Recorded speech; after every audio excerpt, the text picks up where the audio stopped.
Hey gang, hope everybody's doing good. Dad mentioned that Maria and Tom had just come back from Europe, and John, I don't know if you're on a trip or thinking about taking a trip, but I uh, I actually took a trip myself. I had to get, as I mentioned before, I had to get vacation. I needed a vacation, and I was pretty disappointed in the past when I had told everybody about my. First of all, I appreciate you listening to this video. This is just to the point of this video is just to see if we can get on the same page. I'm feeling like I'm having a very difficult time trusting anybody because I feel like I'm getting judged for my life, and I want to kind of just describe, kind of how this occurred, how I got to where I am, and kind of our unique family situation. I think from compared to a lot of other families, but anyway, just ours. Not a big deal, not a heavy video. I just want to kind of see if we can get on the same page on some just a couple light things. But anyway, I did. I borrowed took a small loan out. I really evaluated it pretty heavily to see what it would do, and it should be good for my credit. With my low income, I can pay it off pretty quickly. But I mean, with my low expenses, excuse me. Now going forward, just as of recently, so I went to Honduras for a few weeks. It took me about a week and a half before I could even start to relax. But by about the second week, I was actually starting to relax. My blood pressure came down and was staying down, and got into. I got onto this nature island. First, I went on to Roatan, which is a bigger island, which is really nice, but the Guanaja is way off the beaten track.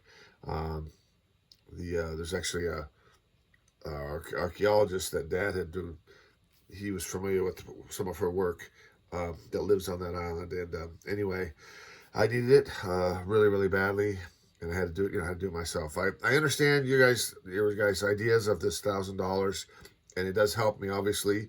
I just don't know if you're aware of what the United States has become as far as employees' rights. 1/4, you can look it up on the internet. There's a lot as a trending no vacation nation. It's called 1/4 of all Americans get no vacation pay and no holiday pay.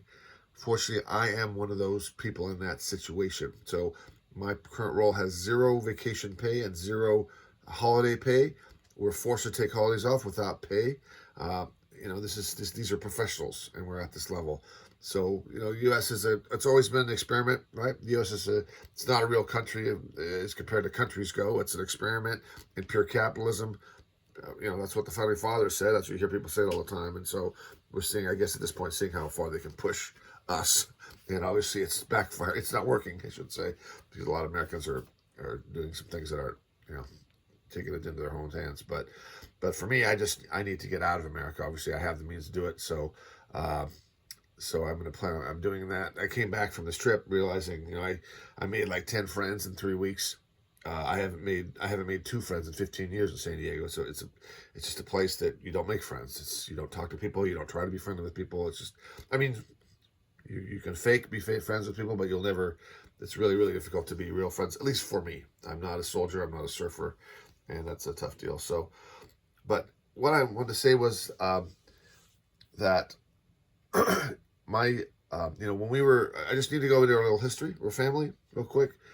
When I was 8, 10, mom and dad, right, they started having problems with our family, right, and around 15, 14, 15, I think it was really clear that mom and dad were having trouble, and I think all of us were trying to do anything we could to keep them together, right, and so at 15. Tom came into the house, and mom and I were there, and he chatted with us, and I had never really talked to Tom at all, and he was going through his own divorce, right? He was going through his own difficulties, Tom. So Tom came in, and he chatted with us. Hey, and this, I did this great thing, and I really, and I think you guys should do it. And I think, pretty sure Tom was trying to get mom and dad. I think, and then he got all of us kind of on board. Like, hey, if we can get mom and dad onto this, maybe they can break through their problems, right? And it was a really good idea. I mean, it was a really, really good idea, and it was probably the best option we had to get mom and dad together. So, um, and I saw that. I was younger, but I saw it, and I think me and John, you might have seen it too. And we tried, but Dad wouldn't do it. Right? Dad wouldn't. Dad didn't want to. He just wasn't ready for that. And but Mom was going to do it, but she didn't want to do it alone. And at the time, I think Marie and John, you guys weren't available, and but I was available, and I was like, listen, I'll do it. I'll go with Mom, and I had an interview with those guys there to let me do it at my age, and we did. We did it, and I think the thing is that at that time, nobody knew, how that would affect me, right? Nobody knew what this intense experience would have, how it would affect me. It was the '80s, right? It was these groups were everywhere, right? EST, and there was other ones around, and so a lot of people were doing them. And anyway, I think we tried. Unfortunately, it didn't work. I remember these discussions. We were all there, and we were like, "Oh, Mom." Fortunately, instead of choosing Dad as her breakthrough, she chose Renan passing. So we tried. I think we all tried our best. And we can't. I think we should. As far as the divorce goes, I think we should all have to be thankful.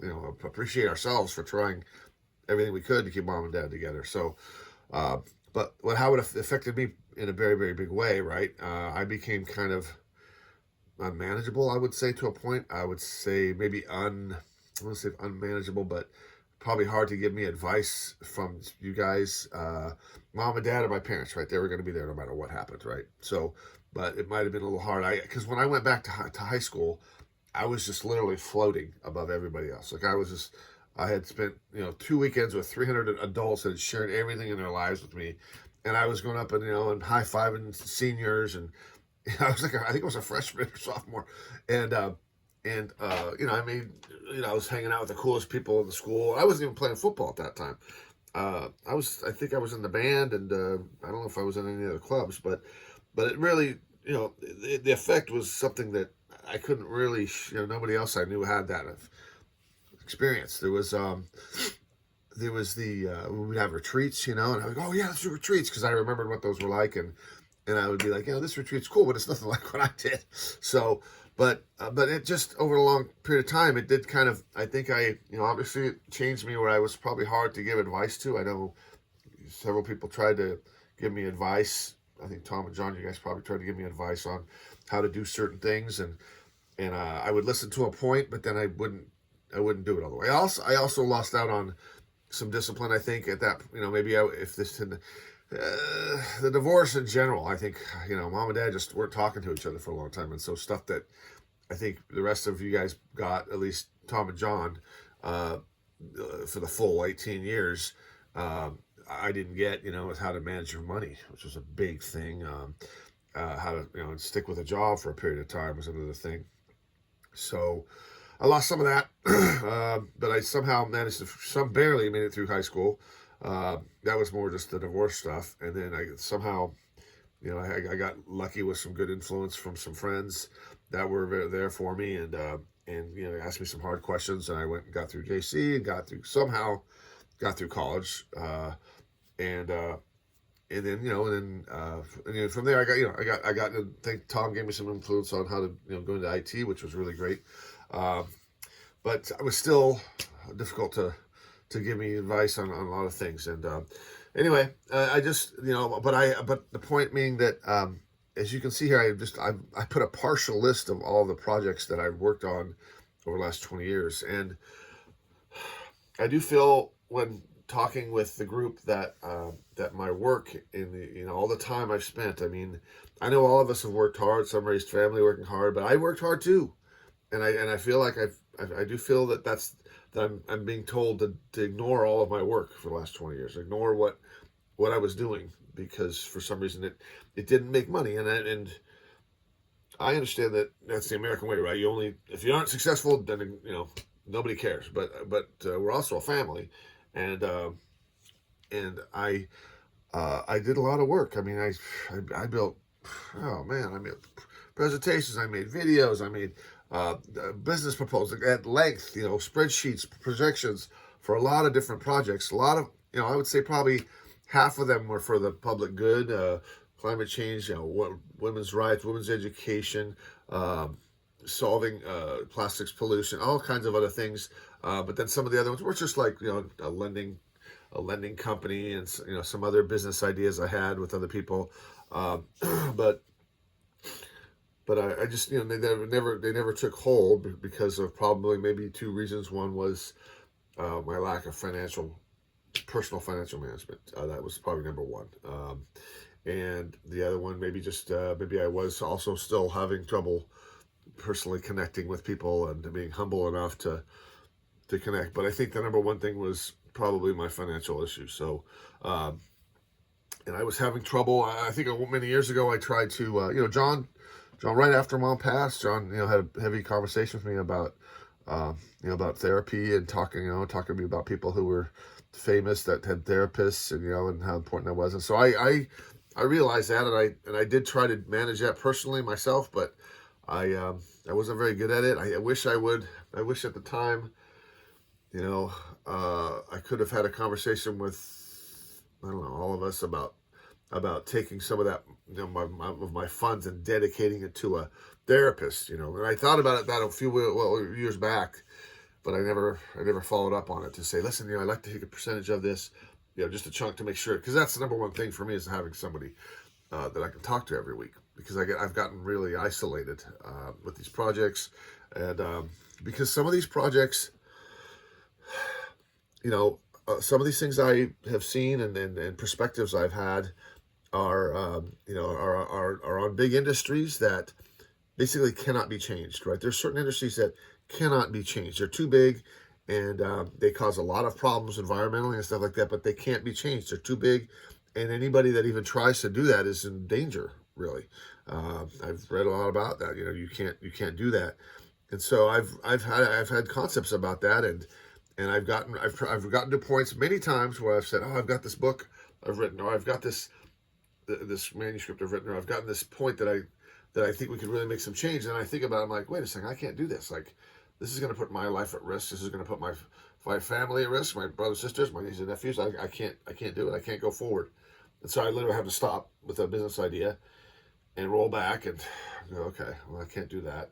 So then I'll have to think of something else or some other softer approach or something like that. And, or just abandon it and do something else on a smaller scale or whatever. But so when I was in Tijuana, I initially moved to Tijuana because of the convenience of the city. It's the only other city like San Francisco where they have taxis and you can walk around. It's a walkable city versus the Southern California. The rest of Southern California, you're just in a car all day long. But after a while, I kind of also realized that it was a place where I could talk freely. Like, I had friends there, business people that crossed the border and saw what I saw. They would see the massive difference between the two infrastructure systems and the way things worked, and the healthcare system and all these things that I would see that they would see too. And so I was able to talk with them, and I would not have to worry about freaking Americans out, because Americans live in this bubble, right? They live in this bubble of, not all Americans, the ones that travel don't, but a lot of them that don't, they just see America and that's all they know. Now that's the way it is, and they don't know any different way. So it was a safe place for me as well, to live. And I know it's probably, people would wonder why I would be down there, and but I had a very unique experience. My mind was opened up, and you can't just close that. It's not easy to just close your mind.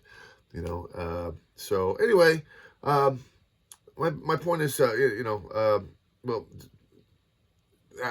about 2 years ago, about 4 years ago, I found a therapist, and he's just been really good. He's been really good for me. He's a cool guy. He was in a rock band, and he's Mexican, but he's like Lebanese Mexican, and he's just a cool guy that he's been there. He's solid. He actually cares about my welfare, and he really does want me to succeed. And and he's helped me a lot with you guys, telling me just what therapists are supposed to tell you.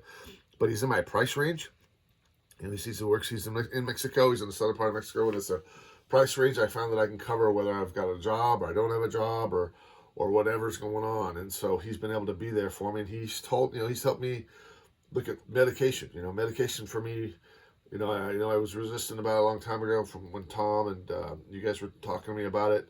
I think all of you saw it. Probably Tom might have started the idea, but all of you, I think, saw that I needed it, and including Mom and Dad, and this guy got through to me. He just kept talking to me about things, and I finally realized, he's right. I keep bouncing from one idea to the other. I don't finish one, before I get to the other one. And when I talked to that psychiatrist and took medication, it just humbled me massively. I don't know, it just massively humbled me. Like, I'm just another guy. I'm just another guy. I'm not this special guy. I've had a special past, experience, but I am still a human being, and I'm still another guy. And that's just kind of what I'm trying to relay, I guess, is I just want to be treated, fairly. Like, if someone tells you they've been, 5 years, no vacation, 5 years. And I understand you guys don't live in Southern California. So you have friends, and you haven't gone through this isolation that I have, so it's really hard for you to probably understand the stress that I've gotten to at this point. And San Diego for me is it's the Antichrist. Most of the times I was in Tijuana in the past, I would be able to work remotely, or I was living there and go back down. But recently this job has been 5 days a week on site, but it doesn't matter. San Diego, it's just a place. It's soldiers, soldiers and surfers, but it's a soldier mentality, and soldiers are told to, you're just supposed to toe the line, status quo, and that's it. I mean, there's no creativity here. There's nobody trying to achieve anything, and it's a very hard place for me to be personally. So I haven't made any friends here. It's really, really hard. And everybody's in their car, and it's spread out all over the place. So you're just driving all the time. That's all you do, really, here in San Diego. So, so it's been very hard, the atmosphere. And my blood pressure was really, really high. And when I didn't see you guys recognizing that as an emergency, it was upsetting for me. And then the fire went. I had the fire, and I kind of exploded, right? And I apologize, Tom, again. I hope you guys, I think we've dealt with Mom enough to know that sometimes people explode, And I did. I was pretty ticked off at that time because of everything that had happened. But I just want you guys to recognize that I've done a lot of work. I've worked very, very hard. Every job I've had, and if I was unemployed, I would still be working. I would still work 60 hours a week on a project, trying to get it going. I was always doing that. And and it was hard work I was putting in after work. I was 40 hours of work, and then I'd work another 20 hours at least every week on trying to solve climate change, trying to deal with. One time we were working on trying to get tickets to NBA tickets to low income people, and all these different projects that we worked on. I have a lot of material here. I've got so much material. I'm sure, I know at some point when I can get to a place where I'm in a regular situation that this will be able to put to use at some point and do some good. But, but I just want you guys to just please accept, my background, realize that I had a different upbringing and that it affected my thinking, and that I did work very hard, even though I didn't make money at those places, right? I made my other job, and I spent the money on these projects. Yes, I did. But that's all. I just want acceptance of who I am, and I don't want to be judged because of what I did, trying to get projects off the ground, and spent a lot of time and money on them, and they didn't succeed. But that's my problem. I feel like that, I joined a nonprofit. I think someone said I joined a nonprofit, and they thought that I was kind of sloshing off because I joined a nonprofit for something I believed in, and I did join a nonprofit. I didn't expect it to be easy. I didn't take it to be easy. I've had trouble holding jobs. I had the only longest held job I had. I did a full analysis of my life about, after at 49, I remember a conversation with Tom that I said, listen, I got to get serious about my life. I got to try to find a steady job, no matter what it takes. I got a steady place to live. And he said, he asked me why, and I just said, I'm hitting 50, basically. And so I did. I was like, well, I found this company. It was really weird because they wouldn't let me interview for these IT jobs. They were, oh no, you have to come in as entry level. And I found out later that they do that to everybody over 40. Like you come in entry level and you never leave. You have to die or quit. You'll never be promoted. So it's a very, that was hard, but I stuck with it anyway. And because it was in my area, it was like, okay. And I was working on these other projects. So I said, well, let me see how. I just didn't even realize it was happening until a colleague said, I'm quitting. You're never going to get promoted. You need to quit. I said, you know what, you're right. So we did. I have a lawsuit. I tried to file with them, and there's other people who are doing it, over 40, but I don't know what's going to come of that. Point being that I didn't do it because I was trying to slough off. I did it because I thought that it's something that it's an area I worked before. When I worked for a company where we were doing, we did these courses, online courses, code of conduct, sexual harassment, and there was things where we were helping people and helping companies doing good for the world. And I lasted, I was there for like 2.5 years at that company, and more than that, almost 3. And I was like, I'm like, this is probably something that I might be able to stay with. A company like this that's in my area, and it was hard to find anything like that in the past. So anyway, that's why I did it. Again, I've had to quit that back in IT, but this taught me a lesson about nonprofits and that there's some really, really, really bad nonprofits out there, and Goodwill obviously was one for a while. What they were doing. So I mean, I've basically lost faith in anything in that area. Any kind of people doing good, I've lost faith in the general sense. I worked for Father Joe's, which I think I shared with John, an incredible company that does really good for the homeless. So that kind of renewed my faith that there are some good nonprofits out there. But I'm just doing IT contracting, and then as an IT contractor for whatever place I work, you basically have no rights. You're just, you can be fired at any minute, and you get no pay whatsoever of any kind of benefits. I have a very, very limited emergency sick day, couple days a year that they provide, just for sick days. But man, I was injured on the job, and they wouldn't even cover that. They said, oh, workers' comp doesn't kick in for a certain minute. So the United States has changed, I think, in the last 15, 20 years. I remember when I did this before that I remember I did have vacation time, but like when I was checking just some old notes when I'm going through all my storage now, about 10 years ago, they did have some vacation time that they provided, but not anymore. Things have changed. So that's why I was frustrated, and I'm hoping. I would hope that everybody can just acknowledge the work I've done. They treat me like everybody else. Just treat me like another brother that's worked hard, and just don't judge my background or what I've done over the years. That's all. That's all. This video is for.